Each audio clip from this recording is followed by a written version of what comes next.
One evening, while Jesus Christ was traveling with his disciples on the road toward Jerusalem, the disciples began to argue among themselves. Each one wondered who among them would be the greatest in the kingdom of God. Some believed they had done more work than the others. Some thought they deserved a higher place because they were closer to Jesus. Jesus listened quietly as they spoke.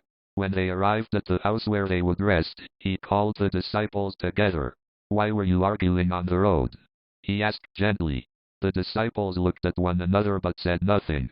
They were ashamed because they knew they had been arguing about who was the greatest. Seeing their silence, Jesus sat down and spoke to them with patience and wisdom. "If anyone wants to be first," he said, "he must be the last of all and the servant of all." To help them understand, Jesus called a small child who was nearby. He placed the child in the middle of the disciples and said, "Whoever welcomes one of these little children in my name welcomes me." The disciples listened carefully, realizing that greatness in God's kingdom was not about power or pride but about humility. Later that night, Jesus gave them an even stronger example.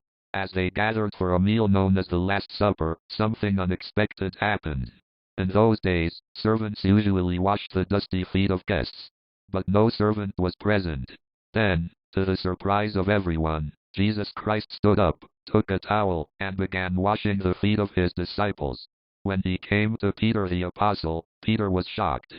"Lord, are you going to wash my feet?" he asked. Jesus replied kindly, "What I am doing you may not understand now, but later you will understand." One by one, Jesus washed their feet. The disciples watched in silence, realizing that their teacher, the one they called Lord, was serving them like a humble servant. When he finished, Jesus said, "I have set an example for you.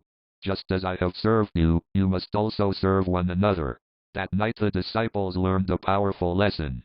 True greatness is not found in pride or power, but in humility and service to others. And the teaching of Jesus Christ continues to remind people everywhere that the greatest among us is the one who serves with love.